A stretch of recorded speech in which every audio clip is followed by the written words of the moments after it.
Good evening, Kindred. I am Teranz, and welcome back to more Vampire the Masquerade Coteries of New York. Last time we helped Agathon a bit.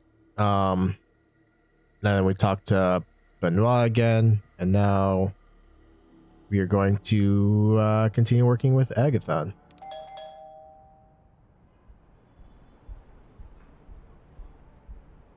One of these nights, you'll have to buy something you reflect.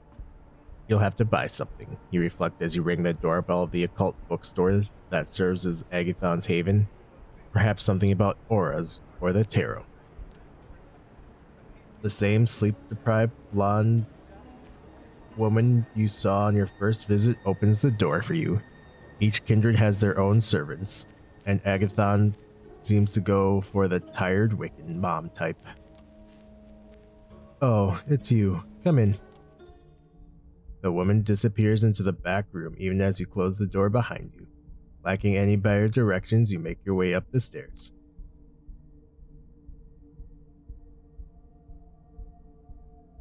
At first, you thought the chanting was part of the ritual soundtrack that plays in the shop, even at night. As you reach the second floor,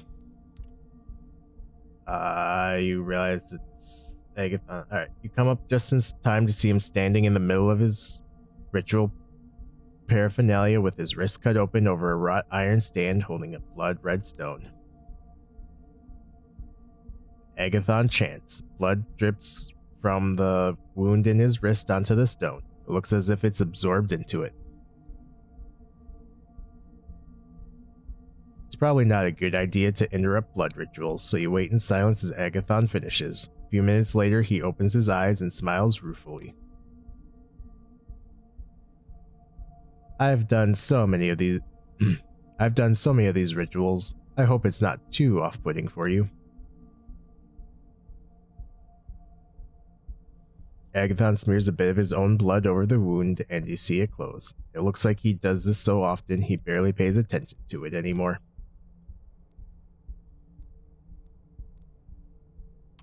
I thought all vampires were blood fetishists. Let's try that again. That felt off. I thought all vampires were blood fetishists. Unavoidably, we don't advertise it. We don't all advertise it though. Agathon picks up the blood-red stone from its stand. This is a bloodstone. Could be useful. He doesn't seem inclined to elaborate. Anyway, let's go. He pockets the stone and leads you back downstairs and outside to his car. Soon you're on your way to Queens and Flushing Meadows, Corona Park. After parking the car, you follow Agathon on foot as he leads you deeper into the park.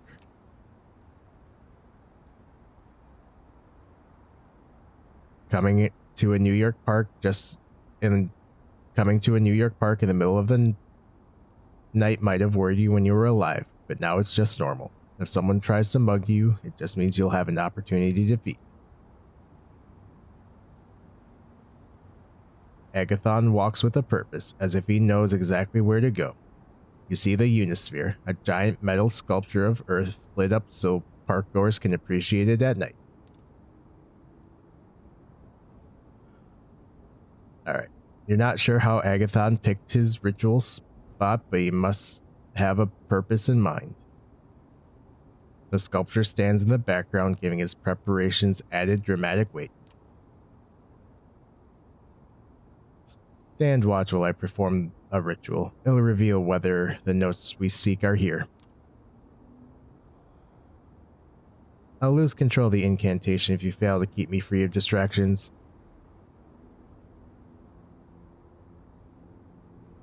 It doesn't look like there are many people around. You settle in for a boring half hour while Agathon mumbles and makes strange gestures, spilling drops of his blood at regular intervals. From the outside, the ritual is not particularly flashy. Agathon repeats a mantra under his breath and walks with measured steps until he stops and turns around, walking back. It looks as if there's an invisible structure he must follow, unseen patterns and limits governing his movements. As choreographies go, it doesn't look particularly difficult to learn, but you suspect there are hidden dimensions of skill and understanding involved. A lone drunk woman walks towards you. Hard to say what she's doing at the park. She's a little older, white, dressed like a suburban divorcee. What's your friend doing? He's kinda hot.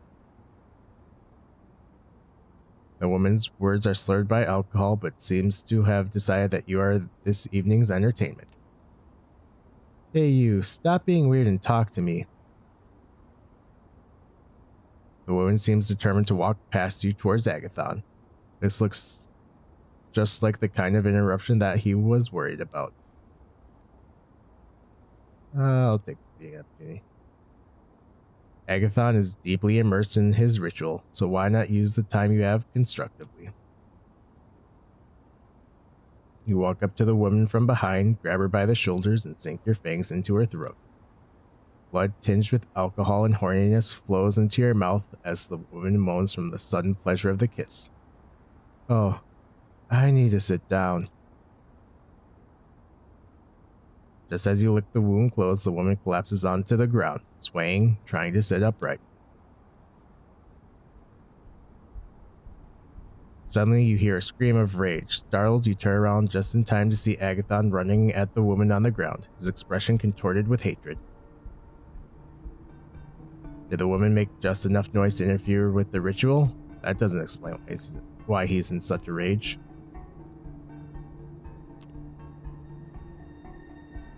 You step between Agathon and the woman and lift your hands up in an attempt to calm him down.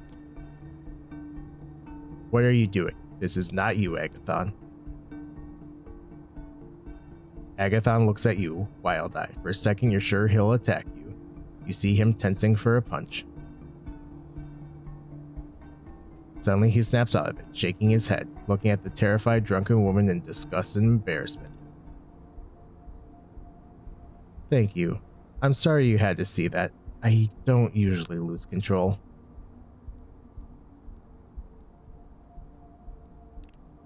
You look worried. Did something happen with the ritual? Not with the ritual. One of my words was triggered. We have to go, now. Agathon starts running towards his car and you do your best to follow. Usually Agathon drives more carefully than most humans you know. But now something is different. He's speeding, honking at every car that gets in your way. You're driving towards the Bronx and twice Agathon almost collides with another car. He's clearly not used to driving quickly, but something is overriding his usual caution. You screech to a stop in front of a red tile apartment building. Agathon jumps out of the car and starts running, leaving you to take the keys from the ignition and close the doors. Agathon disappears up the stairs and you follow his agitated shouting. Abuela, it's me, Javi. Get to the 5th floor landing after a run that would leave your mortal self winded to find Agathon banging on an apartment door and fiddling with his keyring. A few of the neighbors poke their heads out into the hallway, but nobody intervenes. Agathon finds the right key and slams the door open, running inside. You follow, entering what looks like a home of an old Mexican lady. There are portraits on the mantelpiece and a crucifix on the wall.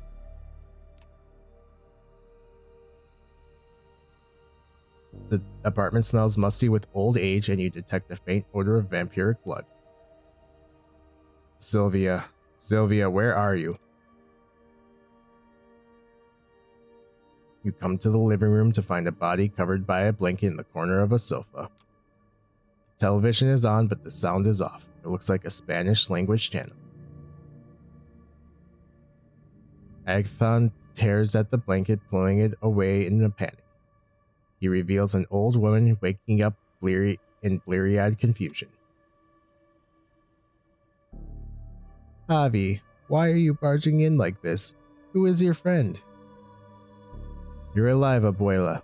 Agathon hugs the old lady, then turns to you. You'll have to introduce yourself. I'll check the wards. Something triggered them, and I'll have to see if they still work. Sylvia snuggles deeper into her blankets. This is vampire business, isn't it? Always when there's trouble. It's the vampires. You stare at her startled. Clearly, the masquerade hasn't held in this household.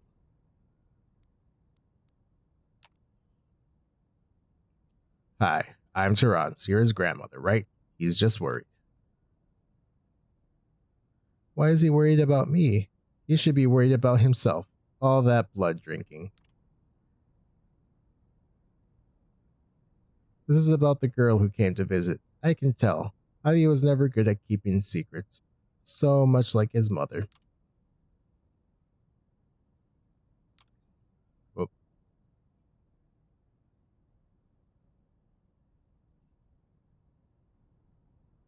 Javi sounded like he was scratching at the wall, was what that last sentence was. Alright.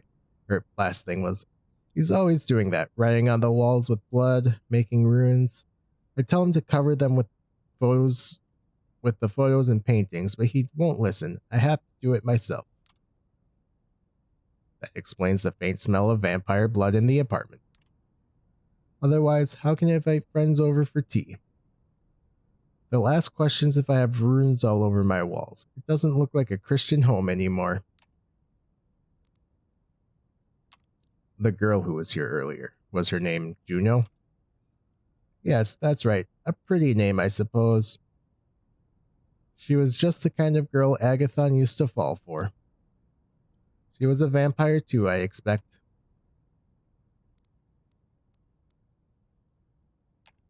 Yeah, she was. I knew it. Poor girl. I suppose she had a life once. Agathon returns to the living room, still agitated. She wanted to send us a message. Sorry, that's the voice I'm trying to do for me. Alright. She wanted to send us a message.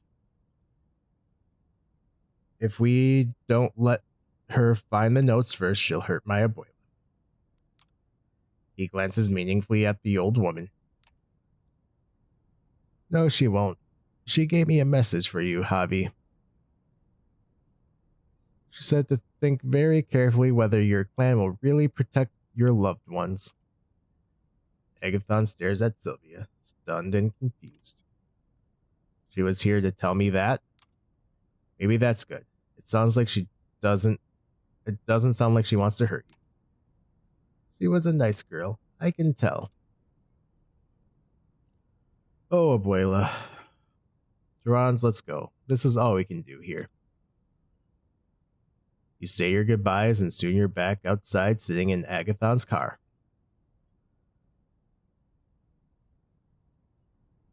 What a catastrophe. To think Juno was there. The wards trigger when a vampire enters the perimeter, so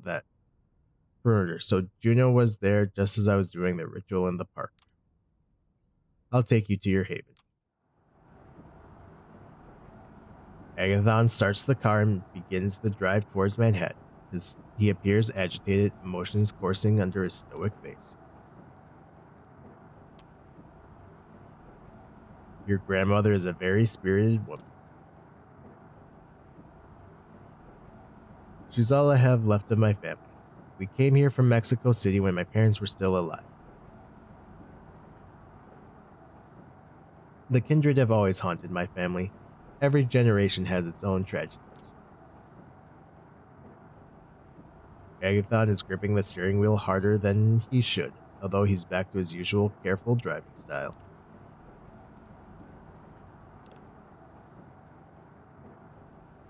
Juno might still have feelings for you. That could explain why she does some of the things she does. Are you sure? Agathon sounds genuinely confused. Maybe you're right. I could never read her, even when we were together.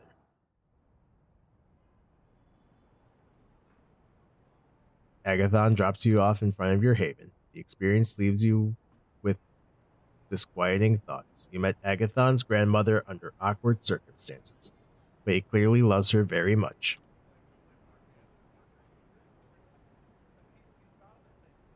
You don't know enough about the world of kindred to say whether that's normal or not. It seems to keep Agathon connected to the world in a way that feels alien for some of the other kindred you've met. Perhaps there's a lesson in that. Alright, time to rest. You come back to your haven after a long night out. Right before you open the door, you notice something strange. The sounds of television are coming from your apartment. Mad Men, if you're not mistaken. You open the door and carefully peek in.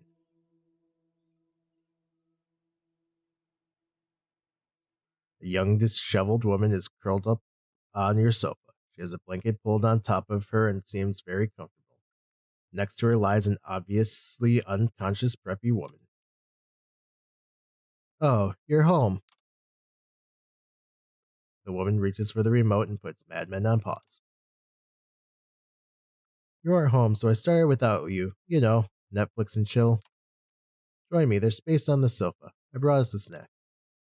You enjoyed it the last time. The woman points lazily to the unconscious girl. Oh, I forgot. My name is Adelaide. Adelaide Davis. I like you a lot. Help yourself and settle in.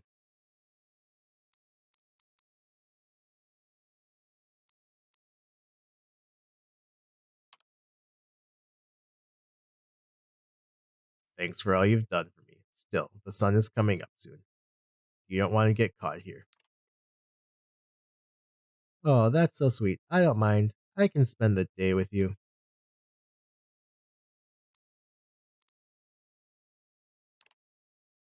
You're a season ahead of me, I think.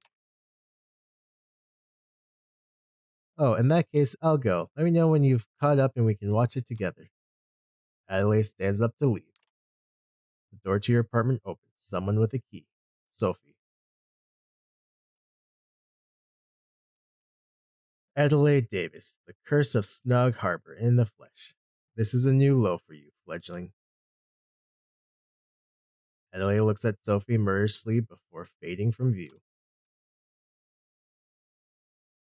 I hate it when they disappear.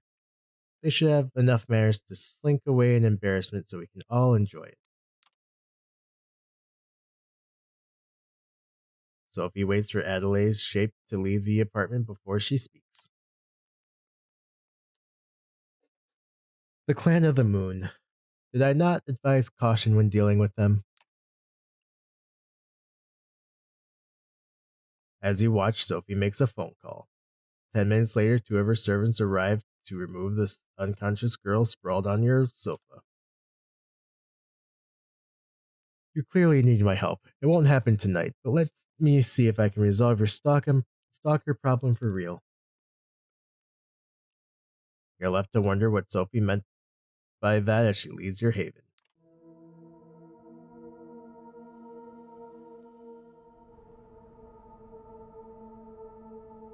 Sophie requests your presence tonight and it seems urgent. You find her already waiting for you and clearly pondering something.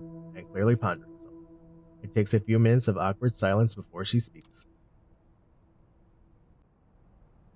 I require your assistance, Teranz. There's a matter of great importance that I need to ask you to resolve for me. You'll find what I'm about to say surprising, I'm sure, but I need you to hear me out. I need you to contact an important Anarch figure in NYC and arrange a meeting for us.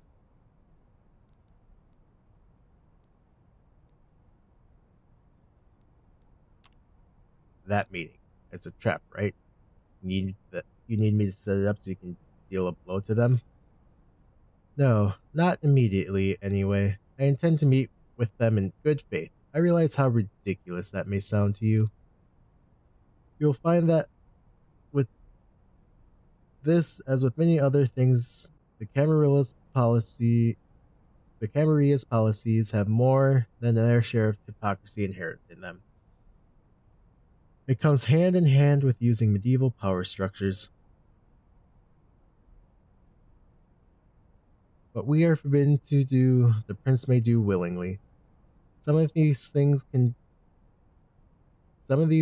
be done in the open, while others are kept secret as to not invite discord and discontent.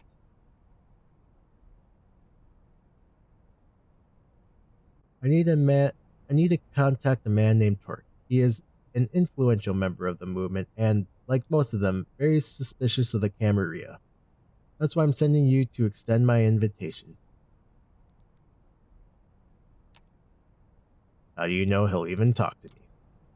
He won't. Not yet, anyway. You need to start further down the chain with the right story to spin.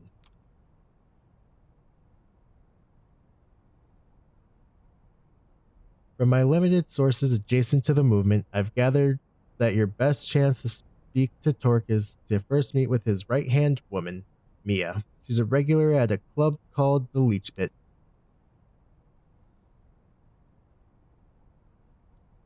I think it would be best if you presented yourself as an anarch hopeful, a fledgling looking for a place to belong.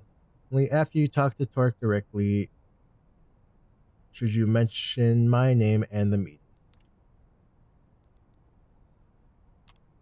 Yeah, that makes sense.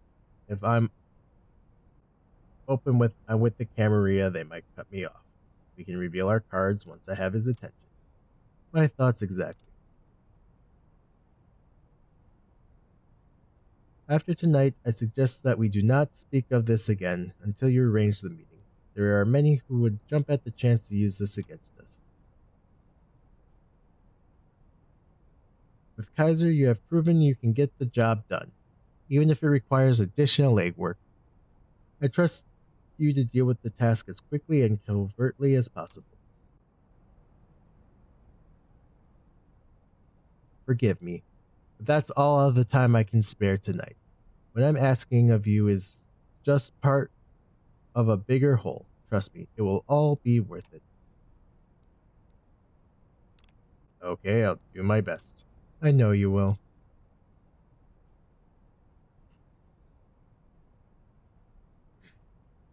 Sorry.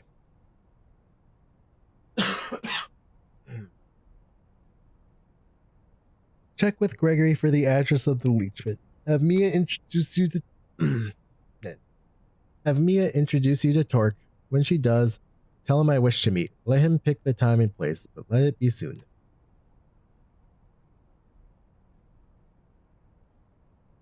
If he proves too guarded, tell him I have something that will help him gather allies against Boss Callahan. That should pique his interest. Good luck, and obviously not a word about this to anyone else, not even any new friends you might have made in recent nights. This stays between us. The way she says that final sentence suggests a not so veiled threat. But her warm smile belies that impression. You want her to keep trusting you. You won't want to disappoint her.